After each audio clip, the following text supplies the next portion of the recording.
I don't know why it is that often the weather seems to match a man's moods, but this day in particular it had run a perfect parallel to mine. But at last the storm broke, and so did I. The only way to ease my mind was to turn to action.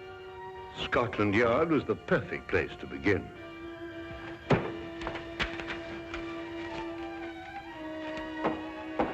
Inspector Lestrade, Wilkins, I must see him right away. I'm very sorry, Doctor. Inspector Lestrade's very busy. Will you tell him I'm here? I must see him. I'm very sorry, Doctor, but when Inspector Lestrade's in conference... Oh! You know, Dr. Watson. Ah, Dr. Watson, I'm very pleased to see you. Just having a cup of tea. Lestrade, something's happened to Holmes. He's disappeared. He's vanished. I haven't seen him for 2 days. Well, calm yourself, Dr. Watson. Calm yourself. Tell you he's disappeared. He may have been kidnapped, for all I know. Oh, kidnapped, eh? Or worse. Now, look here, Dr. Watson. Just because you haven't seen him for a couple of days doesn't necessarily mean to say that he's been No, kidnapped. right. Well, if you want any proof, you can have it. There's no time. Dr. With Watson. me. It is positively infuriating to know that something is wrong and to find a man whom you can't convince. I don't mind saying that there are times when I find myself hard put to keep my patience with Inspector Lestrade. What more evidence do you need? What man going under his own volition would leave his razor behind? Oh, he probably has another one. No, he hasn't. Come on, I'll show you something else. Look, his violin out of its case. Well, what's that got to do with it? But he'd never leave his violin like that if he thought he'd be gone long. Treats it like a baby. And these concert tickets, we meant to have gone last night. Look here, Lestrade, I've been a friend of Holmes's too long not to realize the brutal truth behind all this. Well, the evidence certainly does seem to point us... Now look, we've got to track him down as he tracked down somebody else. Do you mean use his own methods of deduction? Exactly. Now, the odds are that he's disappeared on some case. So the best thing we can do is to go through his correspondence and see who might have employed him. Oh, look at this. Bills, advertisements, bills. It'd have to be at the end of everything, wouldn't it? Now, what have we here? Chap wants Holmes to investigate his neighbor. He says a lot of people go into the house and nobody ever comes out. What do you make of that? Well, Now, look, you see that's a left-handed writer, and by the feel of the paper, I'd say he was in pretty good circumstances. Yes, well... Well, attention to details. That's the secret of Holmes' success. You see, we already know something about the writer before we meet him. Yes, there's only one thing, though. Sherlock Holmes' disappearance had nothing to do with him. Oh, why? This letter's dated 2 years ago. What?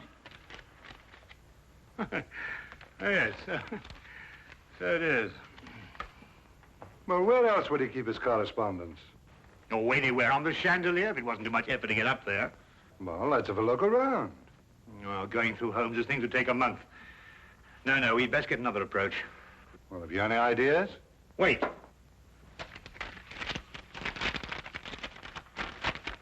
Dear sir, please call upon the undersigned at the earliest convenience on a matter of extreme urgency. Signed, John Smithson, Ye Quaint Old Curiosity Shop, 7 Bachelor Lane. It's dated 3 days ago. You know, this might be it. You're right. It is. Come on, Lestrade. Holmes' life may depend on our speed.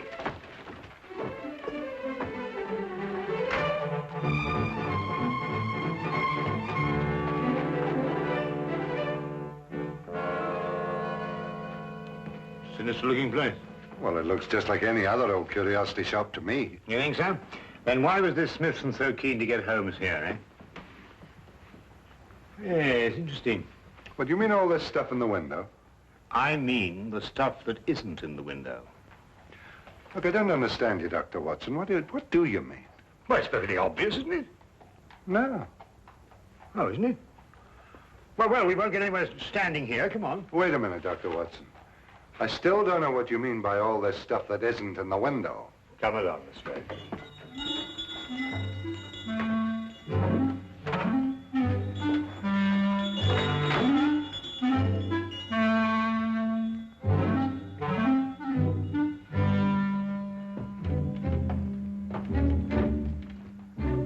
Good afternoon, gentlemen. Good afternoon. You, I presume, are the proprietor, John Smithson. Yes, that is correct, sir. That is correct. Well, I'm Dr. Watson, and this is Inspector Lestrade. We've come to inquire about Sherlock Holmes. Sherlock Holmes? Yes, a tall fellow, thin. Wears a deer-stalking cap. I'm afraid I've never met the gentleman, no. But you wrote him a letter saying you wished to see him on a matter of extreme urgency. You must be mistaken, sir. I'll take a look at this letter.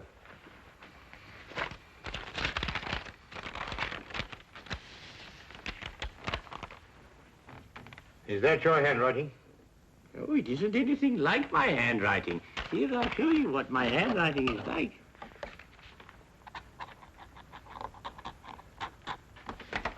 Do you notice any resemblance between the two? Well, no. Well, then who could have written it? I couldn't say. Perhaps a practical joke. At any rate, all is well here, and I'm fortunately in no need of help. Oh.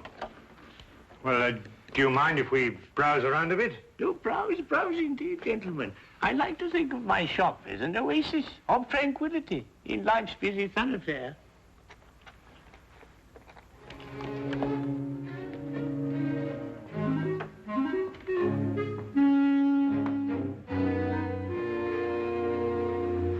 What are you doing?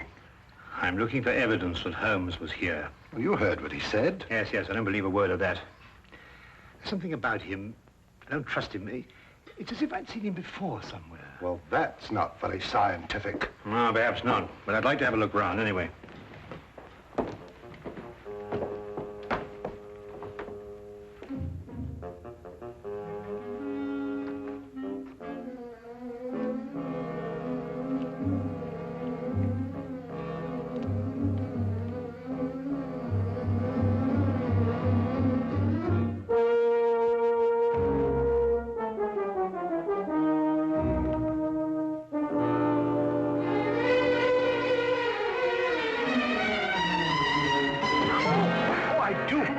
Quite all right. Oh, how clumsy of me. No, not at all. It was all my fault. I wasn't looking where I was going. Of course, Thank please. you. Not at all. Excuse me.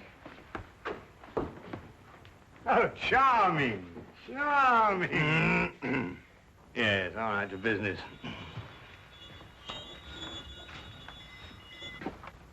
Ivanhoe. I must remind myself to read that again sometime. What's this? Proper deportment of young ladies in polite society. What a fabulous title. I'm afraid that book is not for sale. What do you mean, not for sale? I understand everything in this shop is for sale. Yes, everything except the books on that shelf, sir. And now the shop is closing. Nearly 2 o'clock in the afternoon. Yes, for repairs. I have the decorators coming in. I'm afraid I must ask you to leave, young man.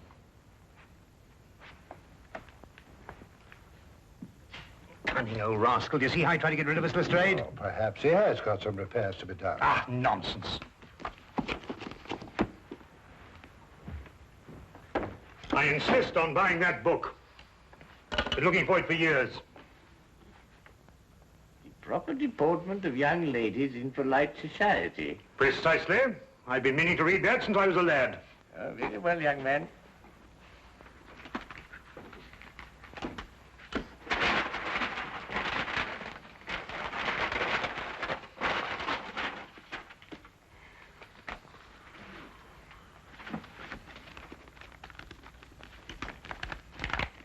$1 please. Thank you. Thank you. Go on, Lestrade.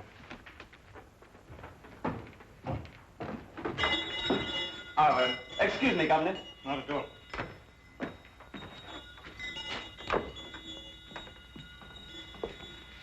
There's something about that Smithson I don't like.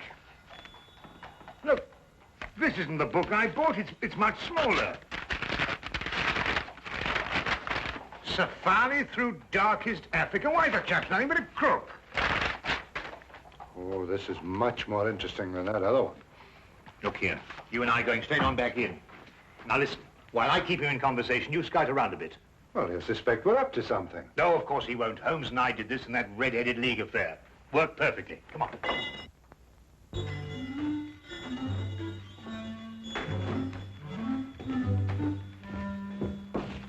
You've sold me the wrong book. My dear sir, Deliberately, if you ask me. Did I assure you, Safari through... This is the book I wanted. No, that's not for sale. That happens to be a first edition, of which there are only 3 copies in existence. Proper deportment of young ladies in polite society. Now, that's the book I bought, and that's the book I... Dr. Watson.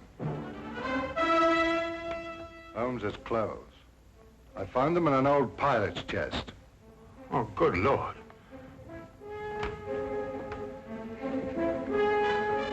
With bloodstains. You thief! What have you done with him? You're under arrest, son. I warn you, anything you say will be taken down, and maybe you... There you go, stop him! Don't let him get away! Oh, no, you don't. Watson! Lestrade, you idiots! Get out of the way! Oh, oh!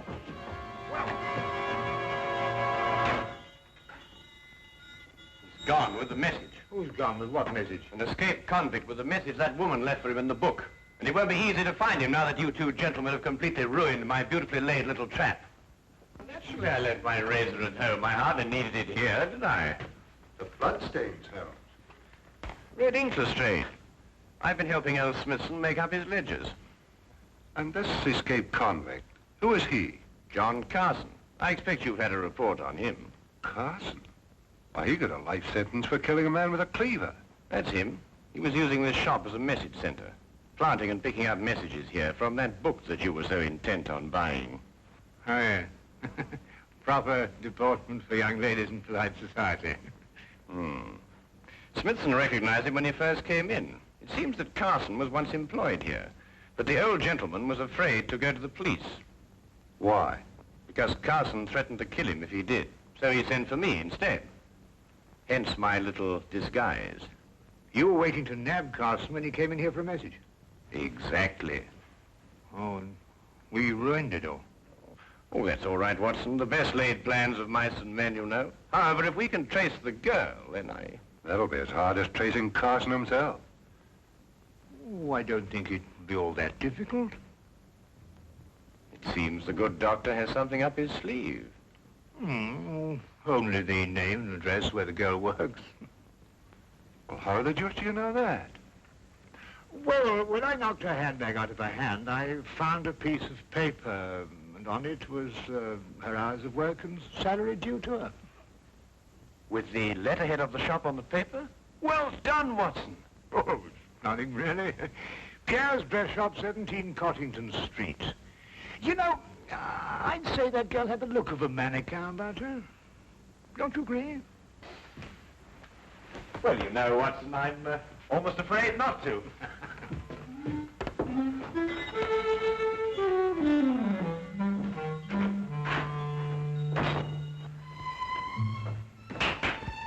And now, mesdames and messieurs, you will see the supreme creation of Pierre with me, myself.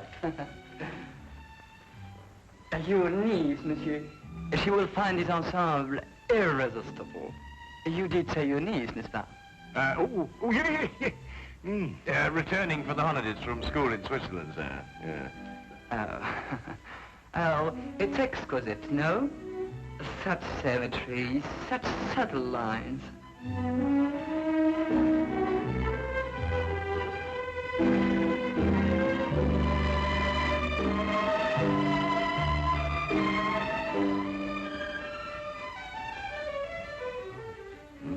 That's the girl we're looking for. Observe how it hints, but with such discretion. Oh, la jeunesse, la youth. I say it's a bit daring, isn't it? But it's daring age, monsieur, and knows the 20th century.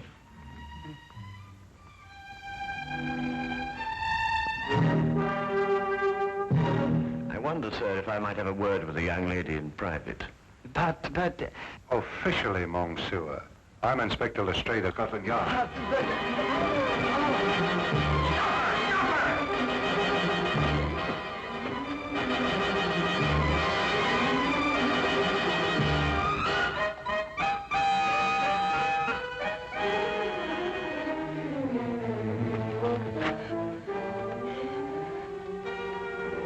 It really isn't any use, you know, even if you ran away.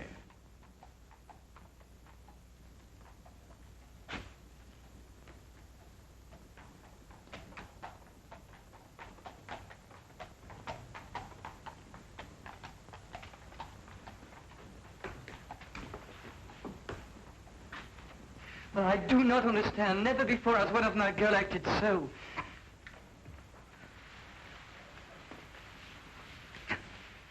Would you mind telling me where he's hiding now, miss? I don't know. I swear I don't. And yet you left a message for him. A gentleman friend gave me the message and told me to leave it in the book. Probably a pal of Carson's, if she's telling the truth. What was in the message? There was just a name and an address. I see. And what was the name? Jeremiah Westlake. I forget the address. Jeremiah Westlake. There was once a judge called Jeremiah Westlake. He retired several years ago. Yes, and I think we'll discover that Jeremiah Westlake was the judge who gave Carson his life sentence. And now Carson is looking for him. And now Carson is looking for him.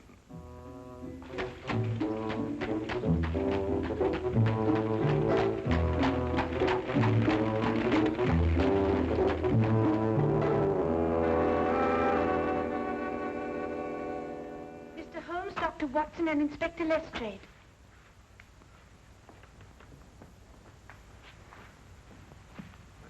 Who's she talking to? Well, what do you want? Court's now in session. State your case.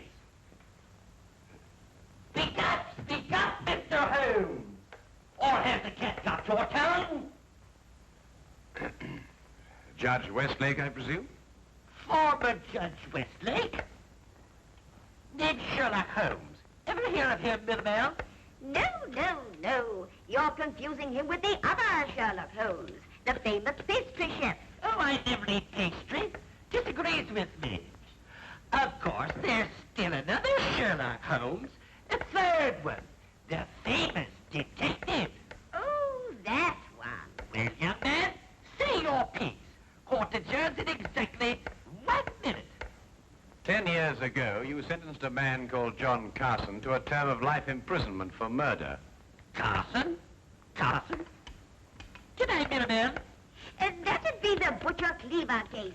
Murdered a man with it. Oh, yes. Unpleasant chap, Carson, if I remember correctly. Well, Mr. Holmes? When you sentenced him, he swore to kill you. Did he? Well, what of it? They all do. Routine. Well, he's just escaped from prison and has learned your address. Nonsense. Bluff. Sheer bluff. Eh, Milinaire? They all bluff, young man. I wouldn't sleep a wink if I believed everything they swore to do to the judge. Sleep like tops, the two of us. In bed at 10 and up at 6. This man represents a very real threat, sir. That's all. Court adjourned. Sine die. And that, gentlemen, means postponed indefinitely.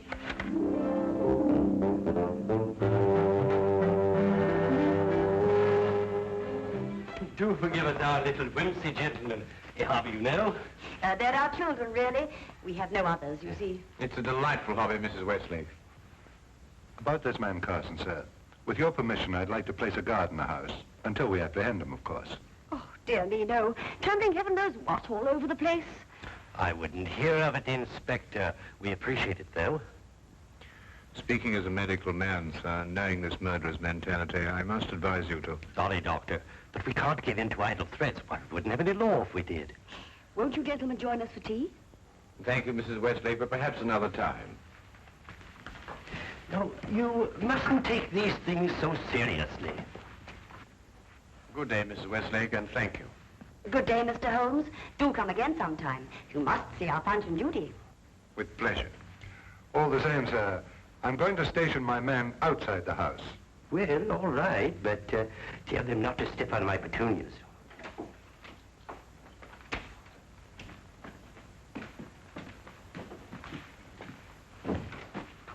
He says he's got a message for the judge, sir. I'm Westlake, my man. Here you are, Governor.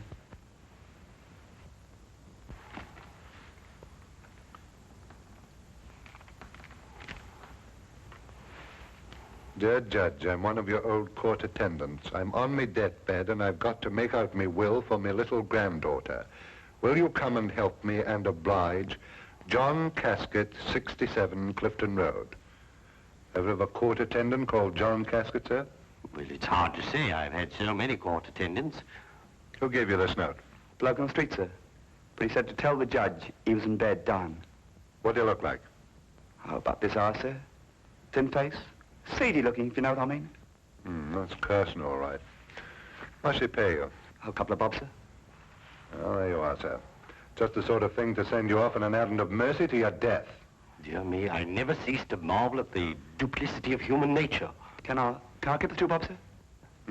Oh, yes, yes. Oh, thank you, kindly, come. Well, Holmes, we've got him. 67 Clifton Road. Yes, Wilkins. Yes, sir. Get the men together. We're going to Clifton Road. Not so fast, Lestrade. This might be a ruse. Of course it's a ruse. Of another kind. To get you to abandon the police cordon round the house. Oh, I see what you mean. Oh, well, if that's his idea, he's in for a surprise. I'm going to keep the cordon here. Good idea, Lestrade. Now, don't you worry, sir. Why, I'm not the least bit alarmed, sir. I'm going to have my tea.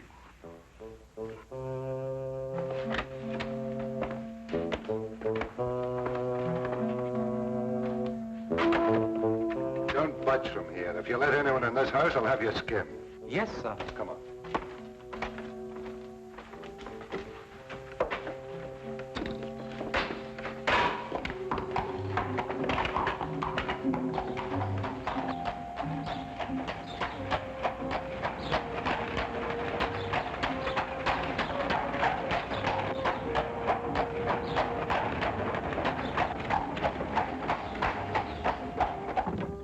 Oh, well, nab him either way.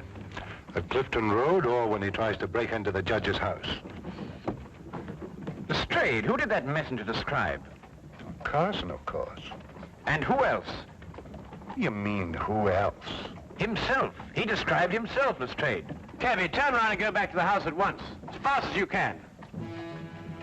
At last, I understood the cause for Holmes' concern. We had gone off and left the killer with the very man he'd sworn to kill. John Carson wasn't the kind of man to miss an opportunity like this. He was there, and we were not. There was nothing left for us to do but hope, and every passing second was against us.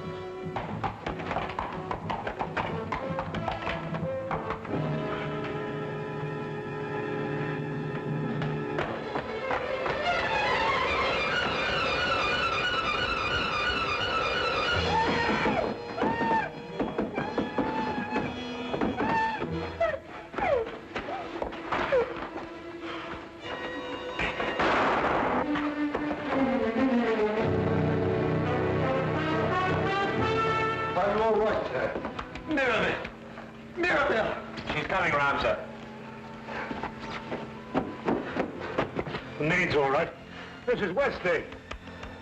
No, not too serious. Only suffering from shock. It's all right, dear. It's all over now. Jeremiah. Jeremiah, are you all right? Yes, dear. Oh, that terrible man. Oh, dear. Our poor children. I don't think they're damaged, dear. Sometimes I forget they're not real.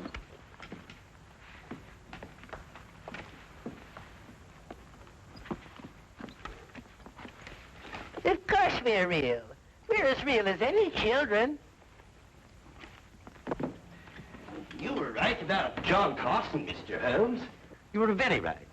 Now, you ruined my life. Not at all, sir. Not at all. Yes, but I must do something to repay you.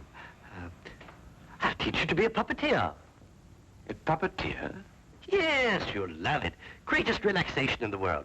Teaches you to forget men like John Carson. Now, here. You hold the thing like this. Mm-hmm. And with this string, you move a hand. And with this, you move the feet. You pitch your voice up a little.